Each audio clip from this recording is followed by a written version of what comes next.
Good day to everyone. Great to be together again for the 16th edition of Intuition, Imagination, Innovation of Suicidology, which is close to the birthday date of Andrei, the founder of this event. We are remembering him so well, and we are hoping that at least some of his idea will continue through this tradition of being together, trying to educate ourselves to improve in our activities in suicide prevention. But before I enter together with Professor Vita Postuvan in deeper details about this conference, I wanted to introduce to you Professor Vito Vitrich, and which is my pleasure and honor to ask him to say a few words of welcome. Vito. Thank you. So, dear participants, dear colleagues, hello. It's with deep gratitude that I welcome you to the 16th III in Suicidology conference. Our gathering is more than just an academic event. It's a tribute to the legacy of the late Professor Andrei Marušić, a passionate researcher and advocate for mental health and suicide prevention. The institute, now known as the Andrei Marušić Institute, founded within the University of Primorska, was renamed in his honor, reflecting the lasting impact of his work. At the institute, we have 4 interconnected centers and development units, as well as 3 established centers. One of these, the Slovene Center for Suicide Research, was established with the goal of continuing Professor Marušić's work in suicidology. Today, as we gather virtually for the 6th time, participants from around the world will have the opportunity to hear from 7 esteemed speakers and take part in a special discussion session to exchange insights and reflect together. So I would like to thank you all for being here, for your dedication, and for the compassion you bring. Let's make the most of this opportunity to learn from one another and continue this important work. Thank you. Thank you, Vito. And now Professor Vita Postovan. Thank you, Diego. Thank you, Vito. And thank you, the team behind the screen, Vanya and Lucia in particular, to make this event happen. And thank you all the speakers that are with us right now, or some will join during the conference. And of course, all the participants really to be here. It is an honor not only to be here today, but also to have been here for the last 16 years, to have been able to continue and contribute to this important field. So I'm really looking forward, because each year, even though we are doing it for the 16th time, it brings new perspectives, new knowledge, and I think the current topic about addressing the issue, how to speak, what words to use when you do suicide prevention, and in a way also we'll touch a little bit on the postvention, is very crucial for our field. Maybe, Diego, if I may I just say a few housekeeping words, or shall I do that a little bit later? Sure. No, go on.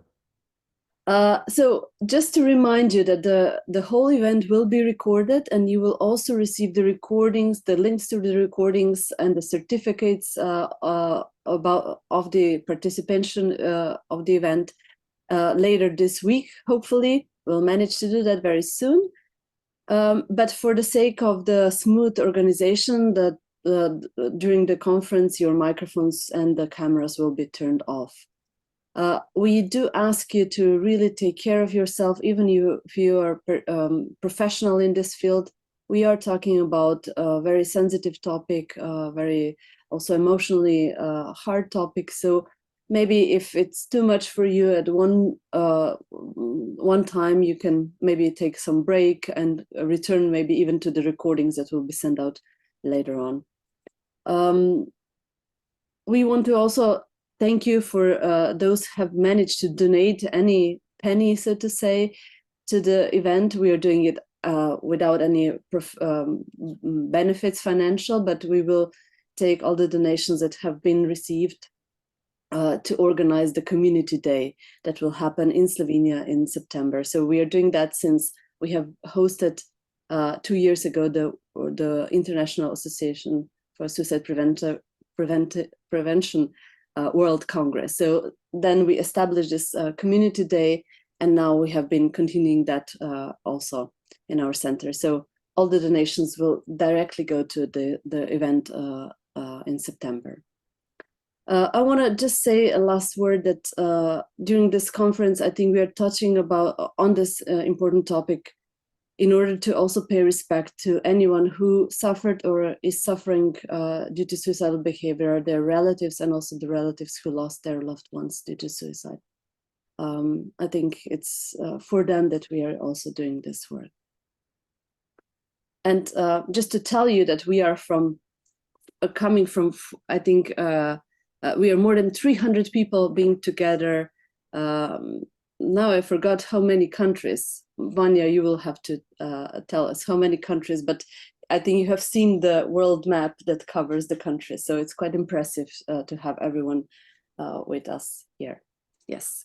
Now back to Diego and to say a few more words, and then I'll introduce the first speaker. Thank you very much, Vita. Being in Australia at this point in time, I have also not only to acknowledge those with the lived experience of suicide, but the first people of this nation that is hosting me at this point in time. So thank you for being together again in Triple I, and thank you to the newcomers to Triple I. We are trying to do our best in creating a climate of collaboration, cooperation, and a community of intention in improving the data around this terrible tragedy, which is represented by suicide. I'm going to share my screen now because I'm the first speaker for this morning, and the topic of this presentation is really, I would say, an important topic for those who deal clinically with suicidal patients. So in individual, inter-individual terms, with coping with a person that is suicidal.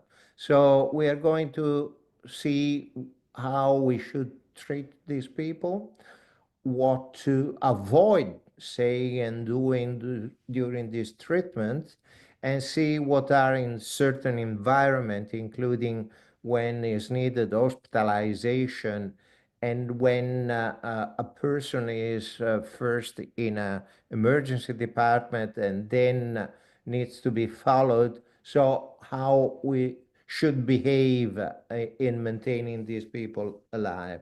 I have no financial interest to declare, and this is the outliner of my presentation, including, as I say, the clinical side, the assessment, and what to expect from the assessment, when to hospitalize, what sort of therapy, and what is the duty of care that we have when treating a suicidal patients. Look, it goes without saying too much that treating a suicidal person is probably the most challenging task clinicians have to face in their professional life, because it's not just a matter of intervening with technical aspects, but is also a moment of emotions that people, the clinicians, may particularly fear or may encounter difficulties in managing them. So it's compelling and in the same time important to have a good control of these responses. even because we are normally trained to observe and categorize symptoms and behaviors in order to produce a diagnosis. And this diagnosis guiding the treatment or meaning that a therapeutic approach is doable. But in a good number of cases, there is no diagnosis. And not only because it's difficult to disentangle a diagnosis, but simply because there is no detectable psychiatric diagnosis behind that face in front of you. So uh, it's important to control emotion. It's important to be open and to be able to incamerate, to be able to assess all aspects of the life of this individual, the one facing you, that are beyond the realm of symptoms and psychopathology. And this is particularly important because in such a clinical encounter, there is an increasing level of scrutiny from the side of the patient itself or herself and the family and the partners. And the danger of litigation has greatly increased too. So it's an environment that could be particularly confronting, and we need to be well prepared in facing this situation. The clinical side, it's particularly difficult because normally when we face a patient suffering from a given condition, we should be able to read the surface or to listen to the word of the patient, their suffering.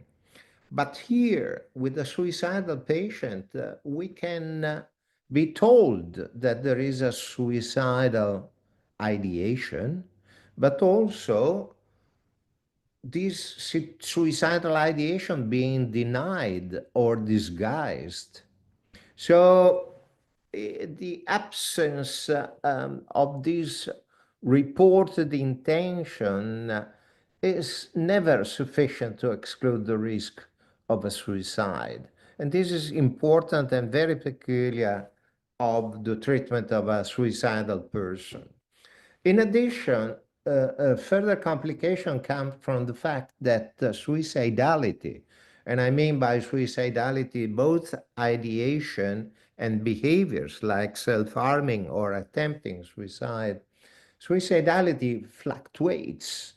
So you meet a person in a given moment, and this person is not suicidal, but this person can become suicidal after a few hours or the day after. And the day after, this acute crisis may evaporate in a few hours. And this is the concept of crisis included in this. So it's, uh, it's complex. And so there is sometimes no diagnosis, so no symptoms to detect.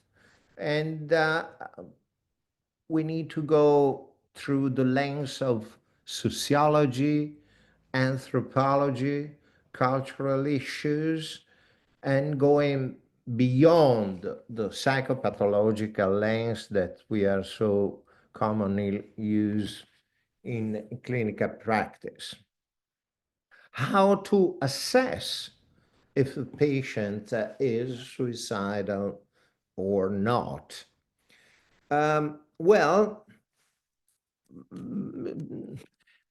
now, after so many years in this domain, I have some hesitation in calling risk factors. I would prefer the term area of risk because factors may be interpreted in many different ways and in different moments. And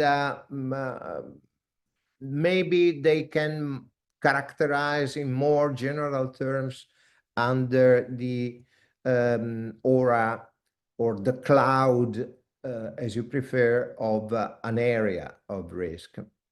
Anyway, what is important when you approach such a patient or you are approached by such a patient, that you are able to create a good therapeutic relationship. This therapeutic relationship is really essential if you want to save life, or at least to understand the level of danger for that person. So you have to remember what I just said, that people may disguise their intention, and their intention may change, so that what you see at this point in time may change in a few hours, during the night, the day after. So this implies automatically that this person, once thought to be at risk, needs to be regularly revised. So this is a graph from a study made with a Slovenian colleague a few years ago, but still worth to be mentioned, because not many studies have reported these fluctuations with such a dimension as in this study. This study involved 14,000 people, so it's pretty reliable, the picture that comes out.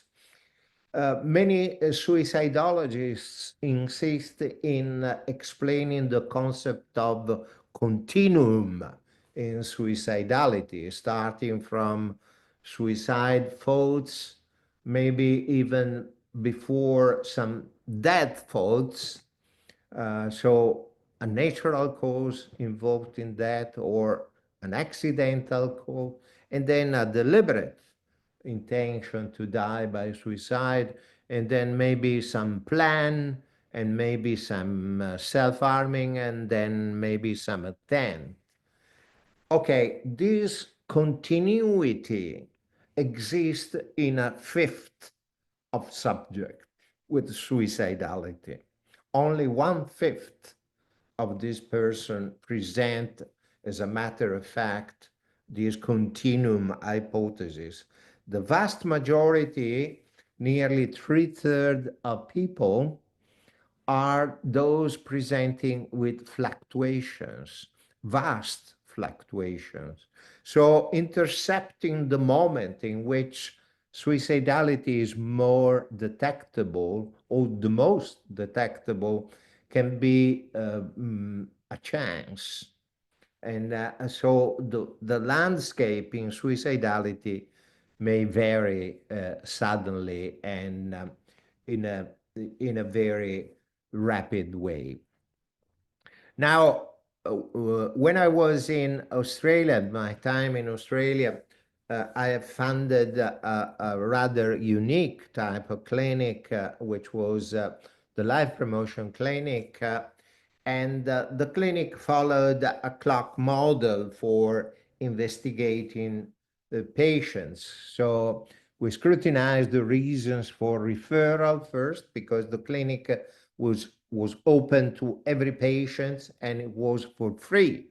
So it was the hospital, or basically poor people coming to the clinic, knowing that it was for free.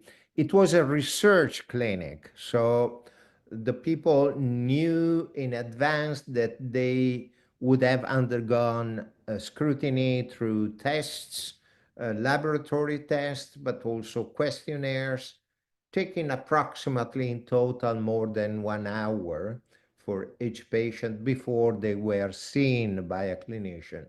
But once they understood, and it was well publicized, that it was a research clinic, we were starting to understand and to verify the reasons for the referral or the self-referral to us.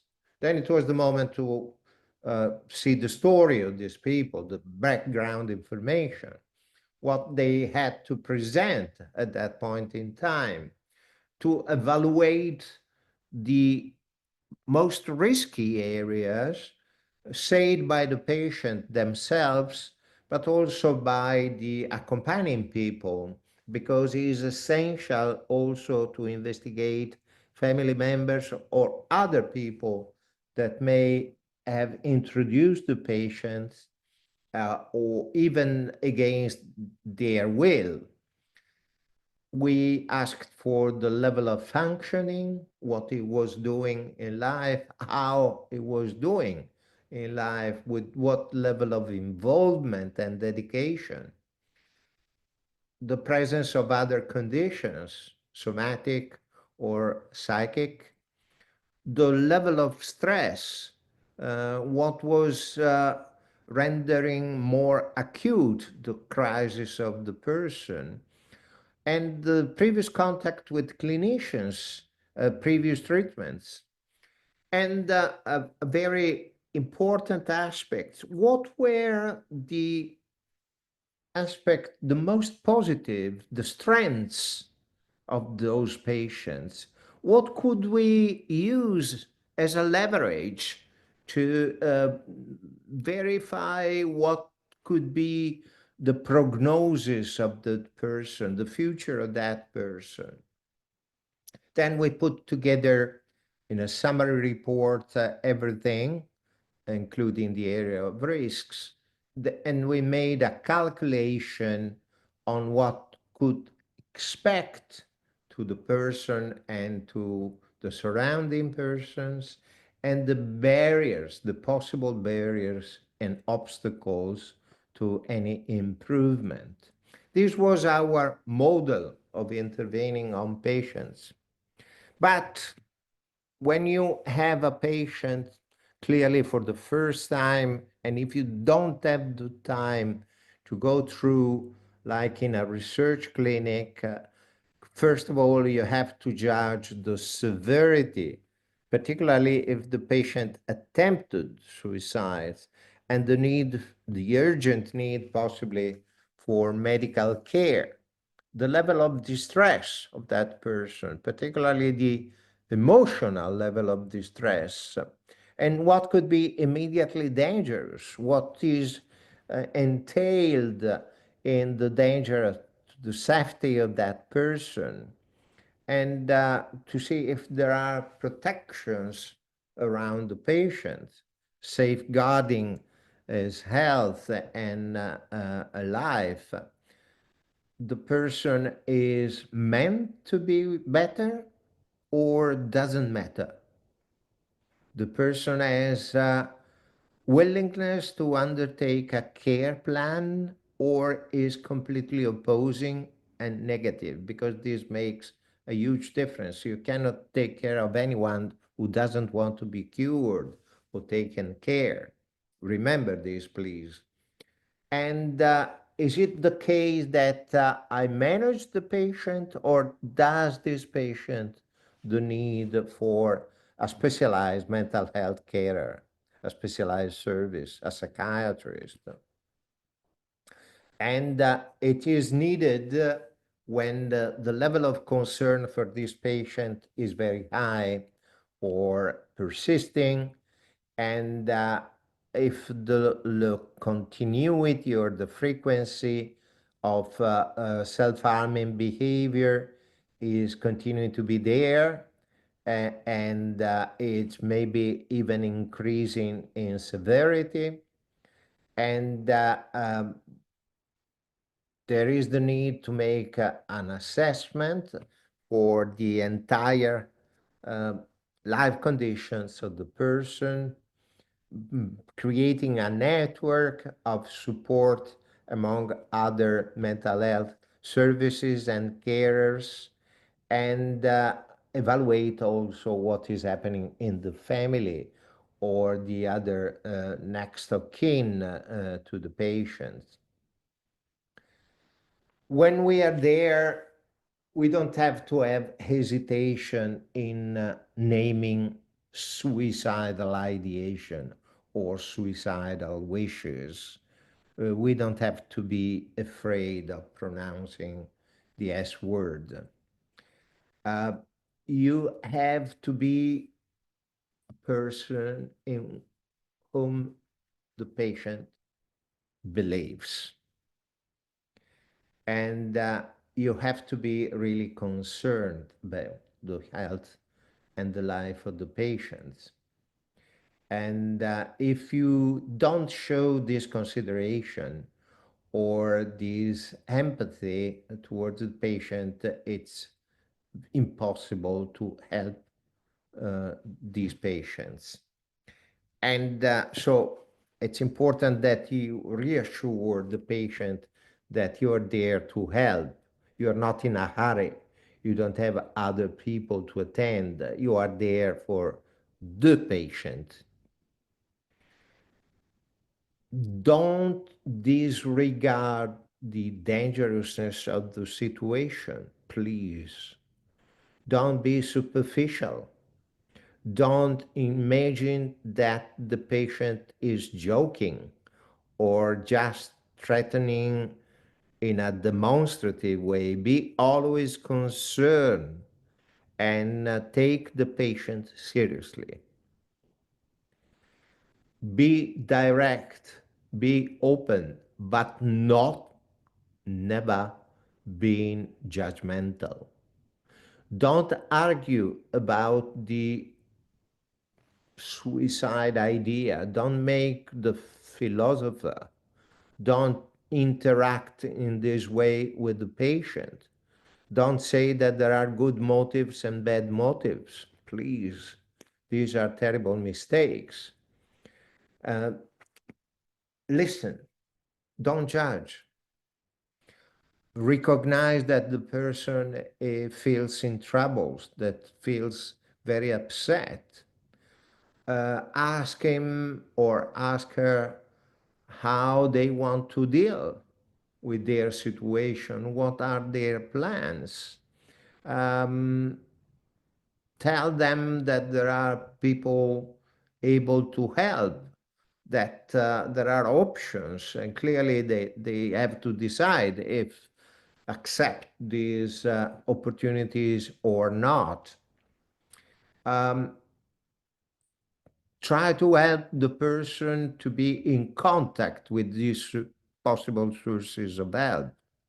So if there is a physician or a service to whom to refer and to be able to take care of this person, a hostel, a respite center, emergency service center, a suicide specific center, then help the patient make the phone call, help the patient make the contact, help the patient to write the email, whatever is possible doing to be sure that the patient will love to follow your direction.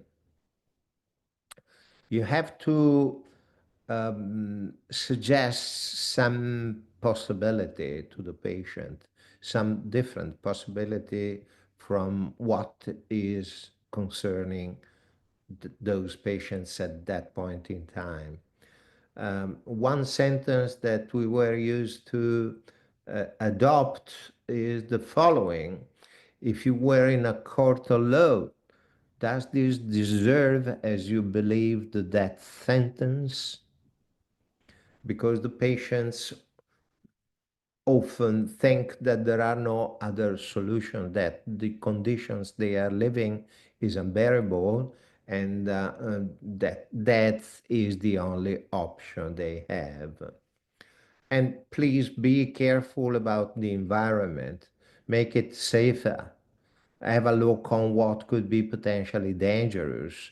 Count the pills, count the drugs, avoid the knife, avoid the high places, everything that could be of help, a guardian, whatever a person close to the suicidal person are immediately needed in that spot. As you probably are aware, several institutions, several major institutions from the Americans, but also the NICE guidelines, the National Institute of Clinical Excellence, and the Australians, the New Zealand and Australian College of Psychiatrists, have produced guidelines. I personally contributed to the Australian and New Zealand guidelines for suicidal behavior and how to treat it.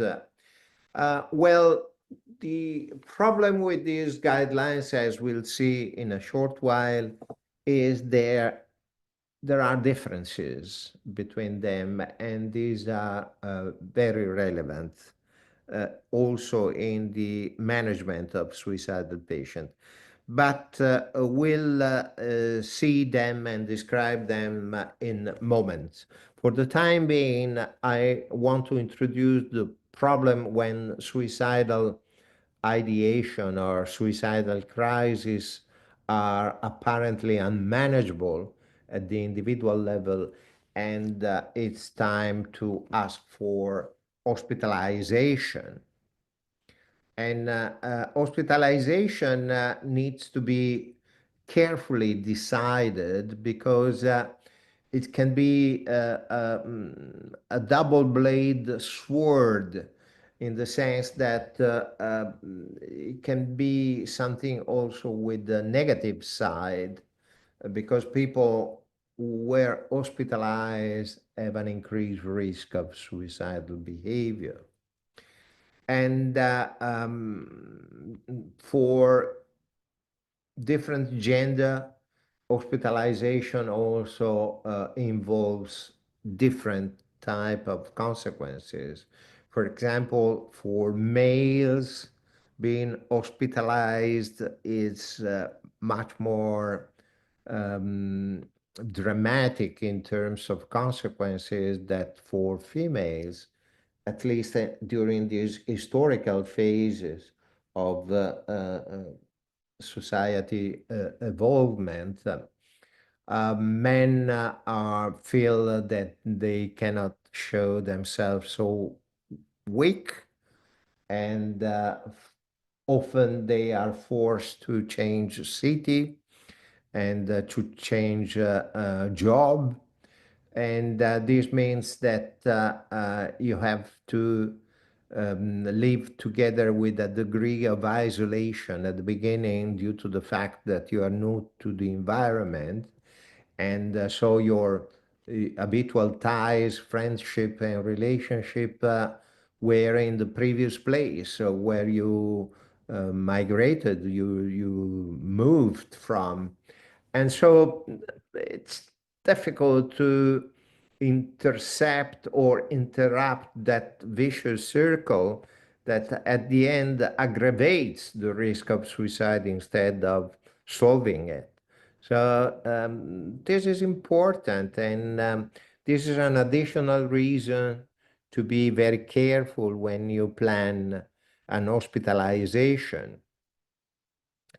Um, in addition, the hospitalization can be perceived as something really unbearable. And in fact, there are a few cases of suicide within the walls of a psychiatric ward at the very first day of discharge. And so people maybe pretended that they were better and convinced the clinicians that they were better. And clinicians accepted that improvement, maybe under also the pressure of requests for beds and in terms of health economy. And so they are very willing to discharge the patients. But these days, particularly the first day from a discharge from hospital, it's very, very difficult and very uh, tragic for a number of cases.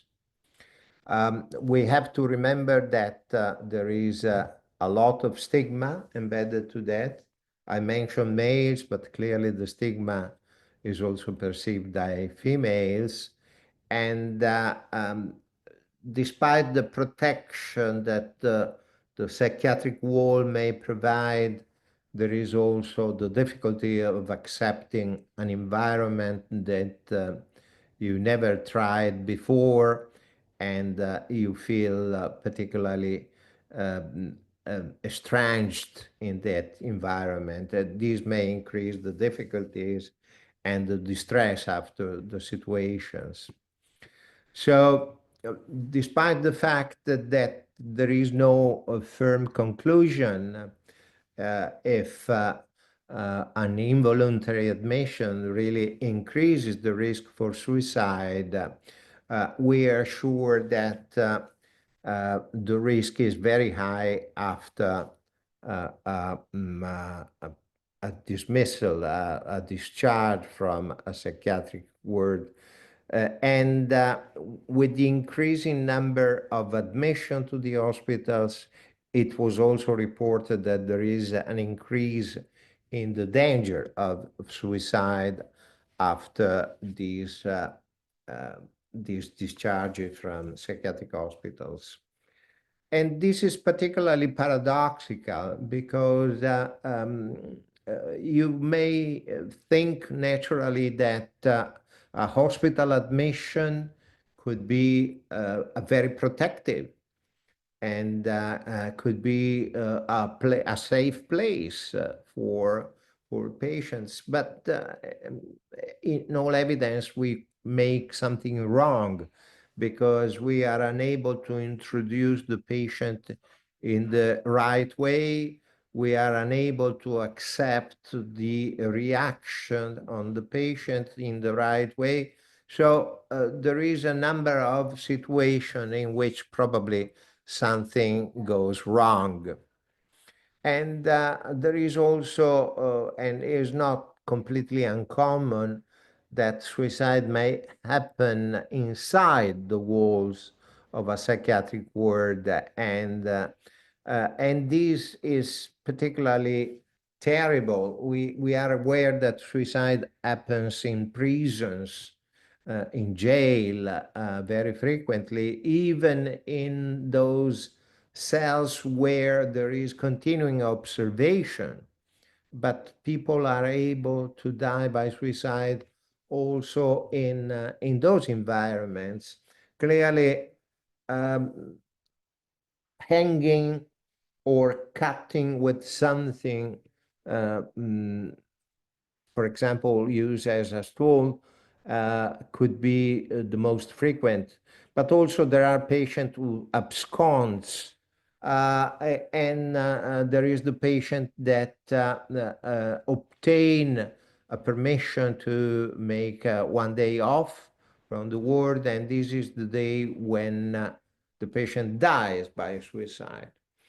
I go rapidly through the points that needs to be taken care within the hospital.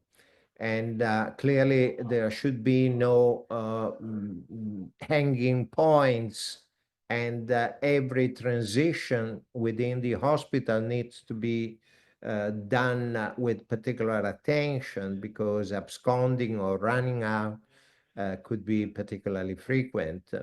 And then there are problems with staff. It may be insufficient. There may be the need for beds, as I said before, but sometimes there is no enough preparation from the side of clinicians. So suicide prevention is not taught regularly in every medical school, and so in hospital there could be insufficient level of education in how to treat suicidal patients. Then we need to be careful to let people accessing medication extra the ones that they receive. I mentioned the entry and the discharge, but another issue which is extremely important is the follow-up. We need to be very concerned in following our people and making connections easy to other services, to community services. And not always this collaboration is in place. And so we need to be able to create this collaboration and to be able to transfer information from a clinician to the other. And we have to avoid, for example, handwriting as much as possible in order to have clarity of the information that you leave to people while they are in charge to yourself. Clearly, families should be involved completely in the process. Poor communication or change in therapies are critical aspects of the clinical management. A complication may arise when there is a dual diagnosis, and because it's the patient, for example, a drug abuser or a psychotic patient or a euphoric patient, and so the level of mania, it's very difficult to counteract. And so this can be further complications for the process of caring for suicidal people. But as I said, families needs to be involved, and particularly to be involved in the aftercare moment. Um, Superficiality is not admitted. Underestimation is not permitted. So every suicidal person needs to be treated with the biggest possible attention and being prepared to treat those patients with the best possible level of assistance and personal empathy from the staff of clinicians.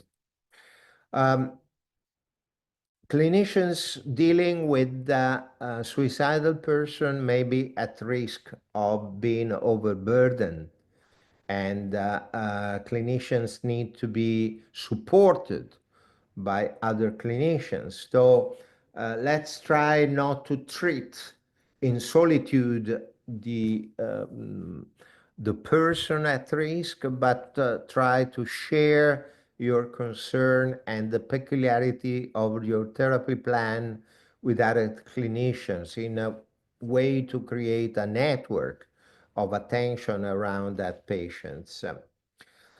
Okay, other point I mentioned already, there are clearly also conditions that may accompany. These are in a good proportion of patients that there is a clinical management necessary. So there are medications involved, treatments involved, electroconvulsive treatment or other sort of somatic therapies in order to counteract suicidality.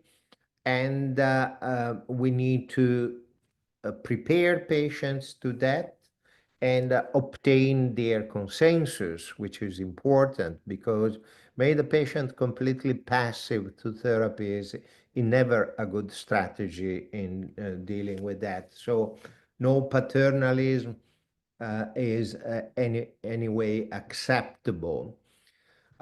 We have to remember that if there is an acute crisis, we need to be there for the time requested by the crisis.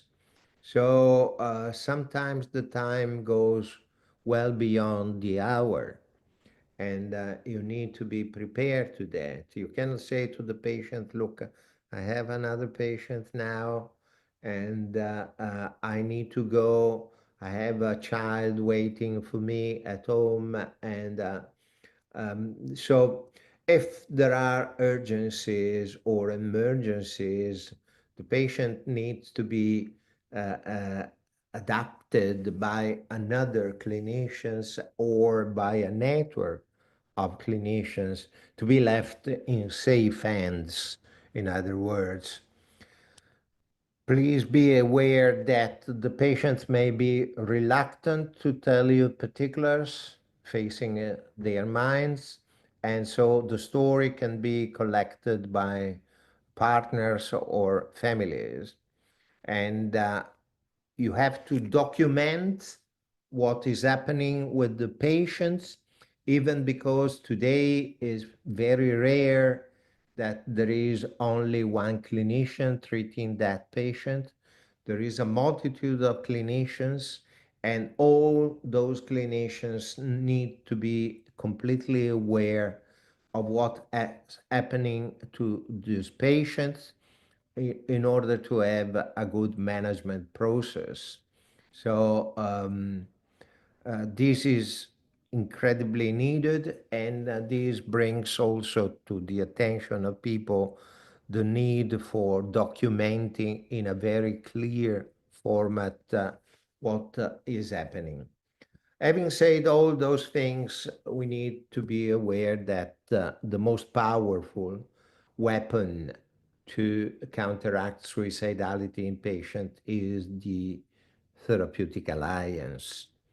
The stronger this therapeutic alliance, the higher the probability of maintaining alive your patients.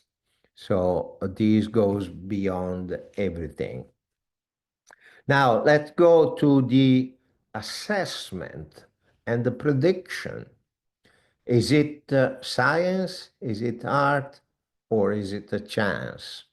And here we come to the differences between guidelines.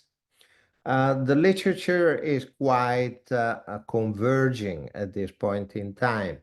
It is true that we are facing the revolution imposed by artificial intelligence, but we have to witness as yet the progress or the positive aspects in the realm of suicidology.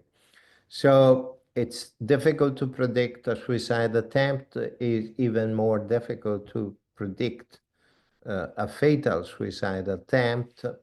And there is no clear evidence, so as per today, that any tool or any type of assessment can be satisfactory in terms of predictive value.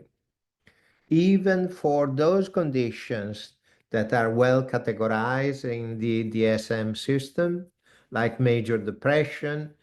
As a matter of fact, even a diagnosis of major depression with these 9 sets of symptoms and the need to have at least depressed mood or apathic mood, um, and at least other 4 symptoms is not able to overcome 55% of converging diagnosis.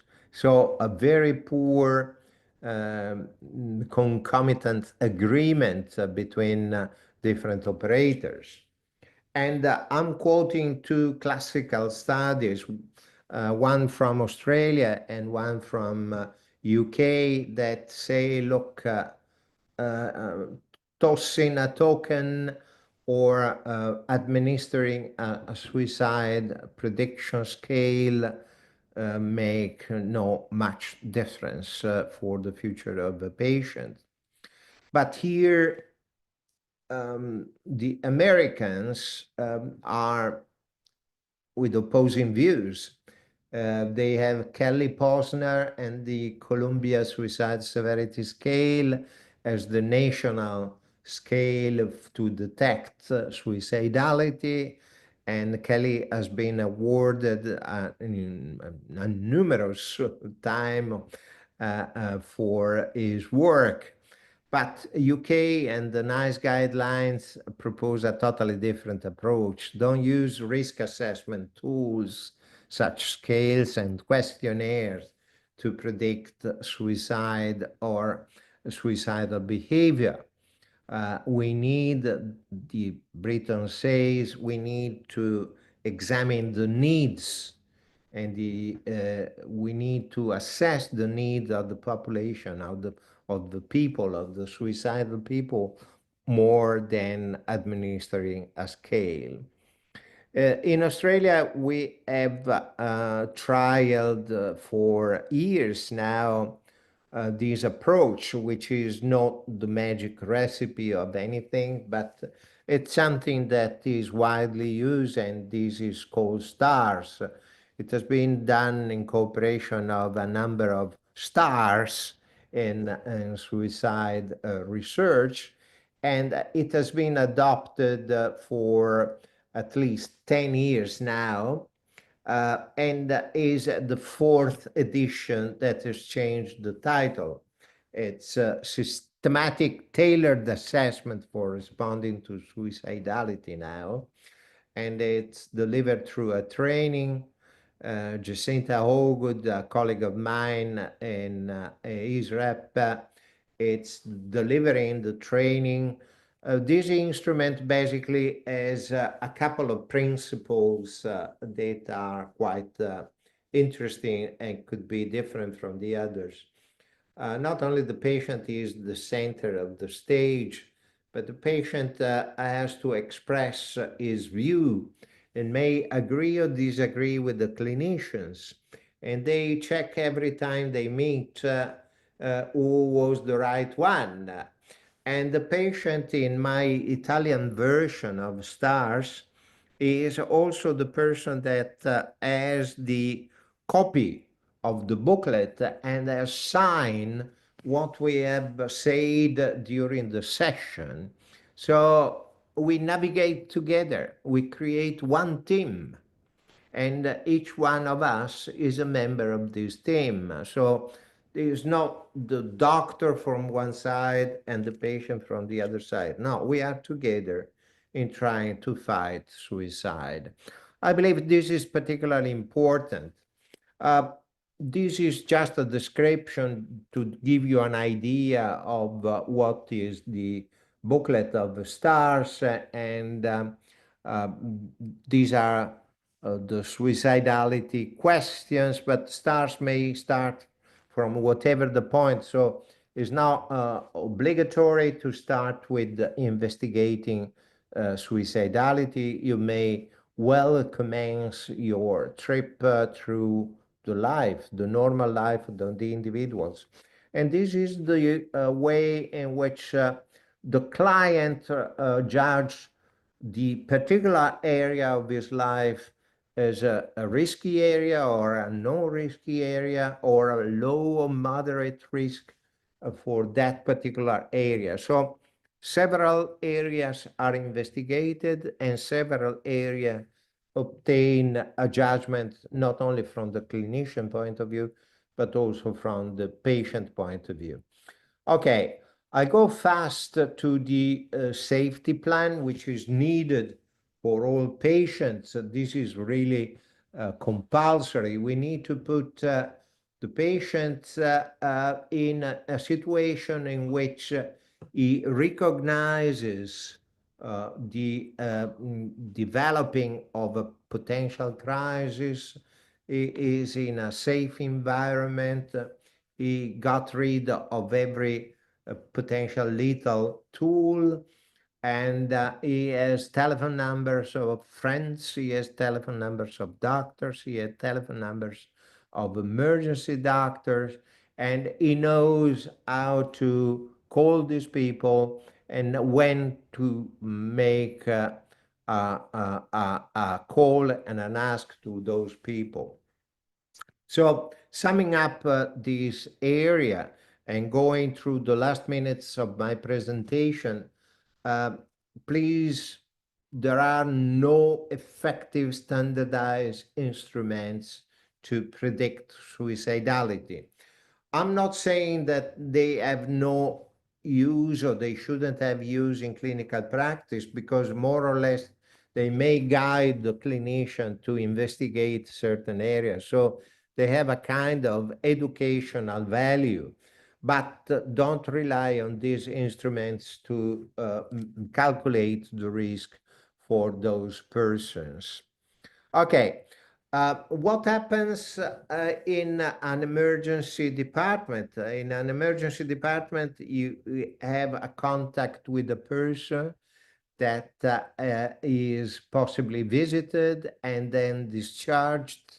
But the problem is that they are given instruction, but the majority of them don't follow those instructions. So there is the need for specified carers in emergency departments, psychiatrists, psychologists, or trained nurses that may deal with this patient in a more efficient way, giving those patients the same instruction for the safety plan that we have just shown. And there are also caring contacts, which are the possibilities of being followed through a telephone call, through an email, through a text message, through a WhatsApp. But the clinicians in charge of these caring contacts, so to speak, they have to be capable of organizing their agenda and respect that agenda, because missing an appointment which has been planned in advance can be particularly dangerous for those persons. And please don't rely too much on the so-called no suicide contract. The agreement, so to speak, between a patient that promise you as a clinician that he'll never die by suicide, or that he will be able to counteract their emotions in such a way that no suicidality will intervene.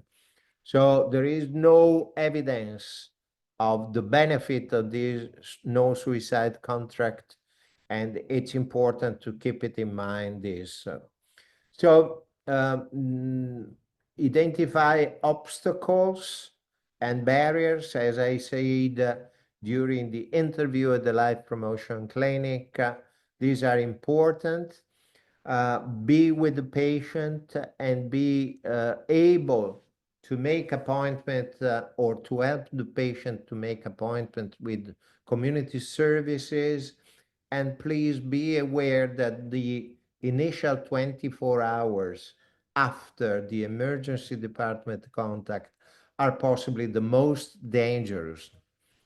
Remember to be really able to demonstrate, and I'm using the word demonstrate because it's very important, that you are caring for your patient. The patient needs to be convinced that you are pay attention to them. Okay, this is what I already say to you.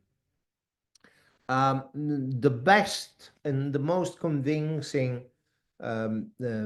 article demonstrating the importance of follow-up contact has been so far the Supremis study, which was a WHO study performed in 9 different countries around the globe, and performed by people that had agendas. They were not technicians. Not all of them were specialized in the area of suicide, but all of them received a minimum memorandum of action in which they perform a contact with the person through 18 months after the event. The event was a suicide attempt or a self-harm episode detected in emergency department.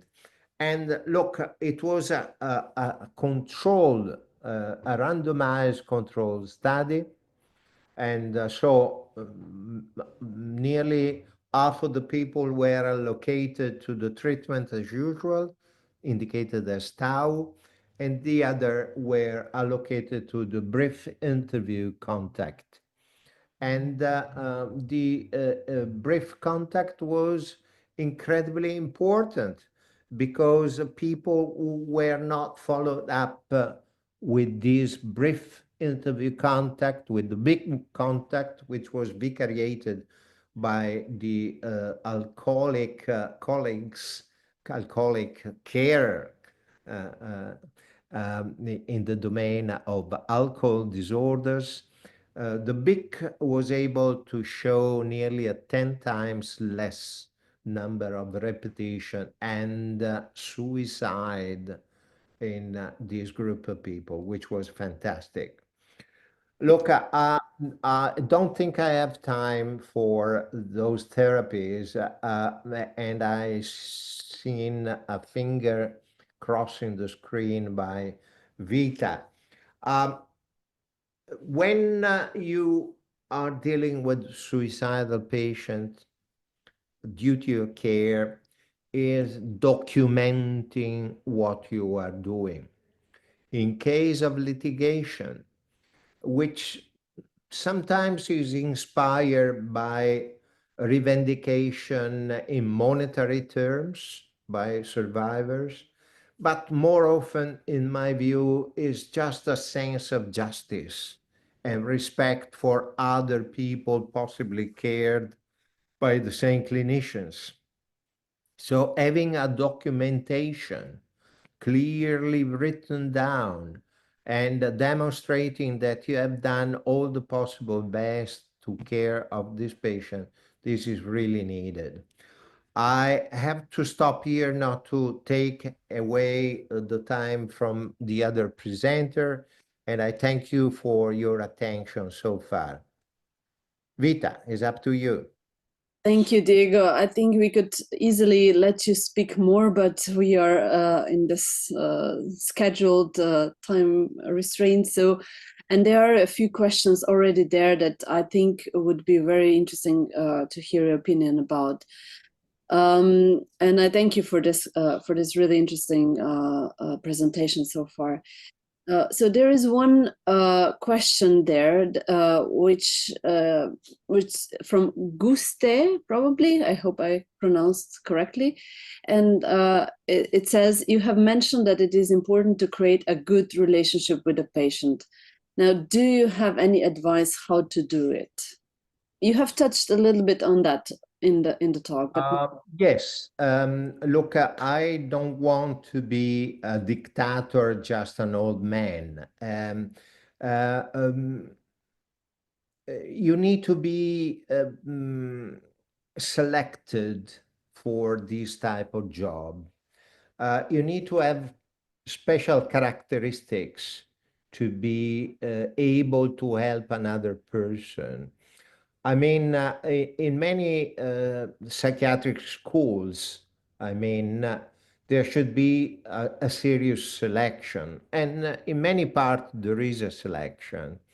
So introverted people, particularly, may not be very effective with suicidal person if they are the psychiatrist in charge, because you cannot remain silent with a suicidal person. A suicidal person is wanting you to react, is wanting you to show that you understand, is wanting you to show empathy, that you are taking care. But if you are cold like a piece of marble, and your eyes are watching some other point in the space and not encountering the eyes of your patients, there are very few opportunities for rescuing someone. Sorry to be so direct and frank, but this is what I think. yes, and I think this is what is also helpful for us to recognize in the communication skills how we need to pay attention to this. Maybe a follow-up also on what you have already addressed a little bit is Patrick from Poland is saying, or Patrick Poland maybe, is saying that there are a lot of these risk assessment tools. You have mentioned them, and they show low predictive power. But the question is, what is your view on using these scales in teaching medical student settings? So to be a supportive tool for minimizing assessment bias. So is it helpful or? As I said, it is helpful in educating carers because it gives at least a number of areas that you have to investigate. And so you create a kind of mental routine to people in knowing what has to be asked or investigated for the patients. But we don't have to rely on the score or in the predictive value of that scale in categorizing, as we did in the past, unfortunately, as a low, middle, of severe degree of suicidality for your people. It's not working, that. May I have, Diego, here a follow-up question? Would you then recommend in using, for example, big screening of for example, in a general population screening tools to recognize suicidal person? Would that work, or is that? Look, I'm not sure it would work. I'm more inclined to see the use and the utility of these instruments where there is no education, for example, or where there is no time for taking care, like in emergency departments where there are no psychologists or psychiatrists. You undergo the care of a surgeon, and the surgeon needs to have an algorithm, for example, available to him to understand if the patient in a hurry needs to be categorized as a risk of suicide or not.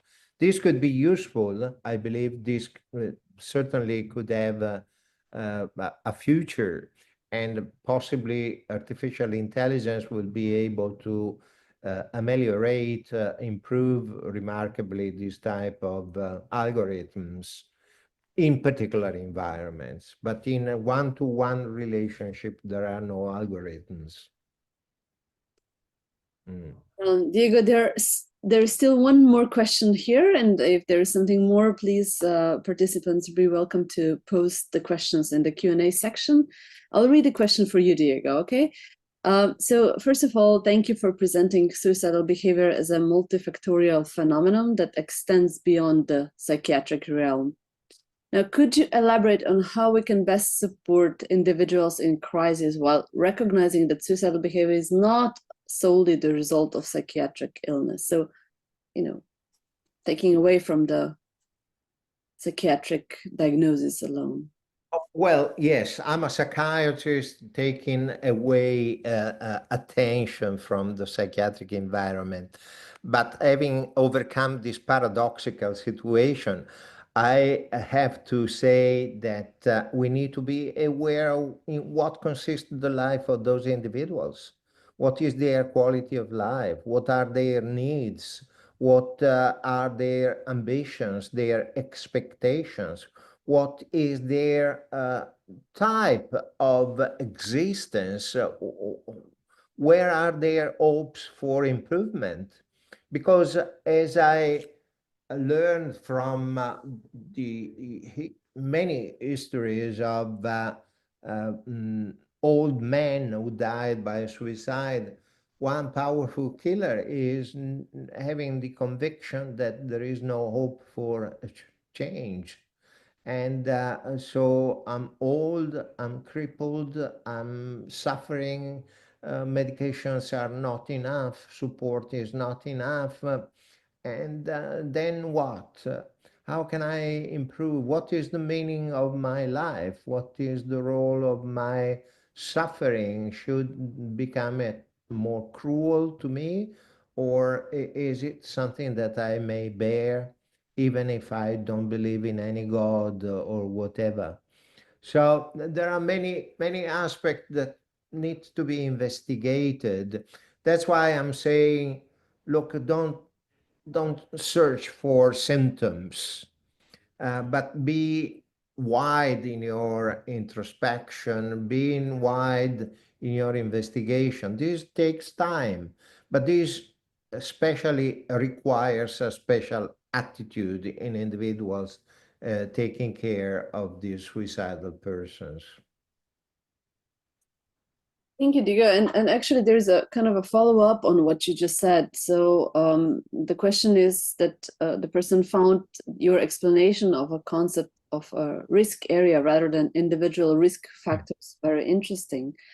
So the question is, could you expand on this idea and its practical implications? Also, do you think this framework could be applied to protective factors, perhaps by thinking in terms of protective area?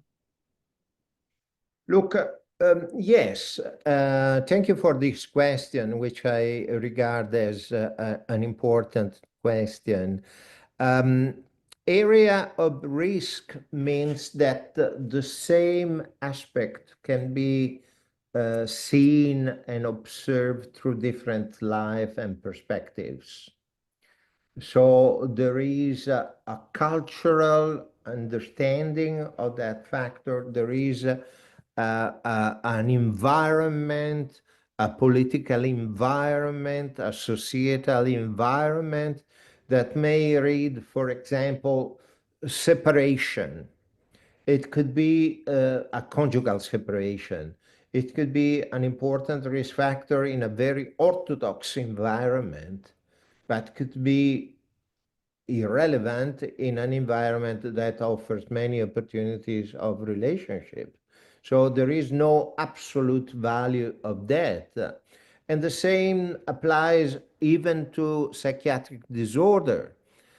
Something is to have a schizophrenia in an environment in which there are many people who regard you as a musician, a special person with special powers, someone able to predict the future. And other are people who put a lot of stigma on your conditions and fear you, and they are frightened by you. And so it has a completely different weight. So these conditions may be better conceptualized in an area than in a single individual rigid risk factor. Yeah, maybe even I'm just thinking now out loud, maybe even saying risk and or protective area, because in a way, Yes. very difficult to know how it will work actually. Diego, let me use this opportunity to also give you a question that is on my heart. So people who work in this domain, so suicidologists, people, mental health practitioners, gatekeepers that encounter a person who is suicidal, that all requires a lot of emotional strength, resilience, capacities to help the person. Now, how do we gain that? How do we maintain our own mental health in working in this area? So how to take care of yourself being in this field? Well, these go back partly to what I said at the beginning. There should be a selection or a self-selection of people able to deal with suicidal people or not able to deal with suicidal people. I'm in Australia at this point in time, and in Australia, there are colleagues of mine who have publicly stated that they don't take care of suicidal people. So what does it mean? It may mean several things: that they don't feel by character, they don't feel it by structure or their clinical environment, that is too burdening to them, that they have been touched by the suicide of one of their patients before. So, for example, these are the first answers that come to my mind. But a number of occasions or situations that may say to you, look, you have to be able to stand the suffering, you may be able to support a person in crisis, you have to be strong enough to go back at your place and in a way being able to run your life as if your concerns for your patients were out the main door of your apartment or house. Look, I don't think it's true that you have to stop thinking to your patient. I'm, for example, unable to stop thinking to my patients. My patients are more or less always with me. So there are most needing ones, there are less needing ones, there are the one that I forgot, there are the ones that are not nice because it exists that there are also not nice patients. And but it's your life and it's your work. So if you have a passion for your work, you have to accept that. But it would be very, very, I would say, stupid thinking that you close the door and you forget everything. It's not true, simply not true. I'm not sure that I have answered to you, but this is what I think as a first reaction. Maybe maybe there is no this magical, answer to No. the question, but it's merely this recognition that, if we really care, we can't stop caring once we close the doors of our offices, and that's probably a human nature. Let me add something which I was unable to made explicit. When you deal with suicidal patients, you have to share with your colleagues. You have to feel supported. You have to be supervised. And but it's important to have a network of people dealing with that. If you are left alone, you need to be stronger. But having the possibility of sharing, of talking about your concern is a big help. And is also a way for documenting the duty of care that I was mentioning before. Dear Diego, thank you for this really inspiring session, for opening the conference, for the first impressions. And I will close this part for now, because in 13 minutes we are starting with Professor Antilli, and you will, Diego, be the one hosting her or chairing the session. But it was really a very nice opening topic and speech, so thank you for this.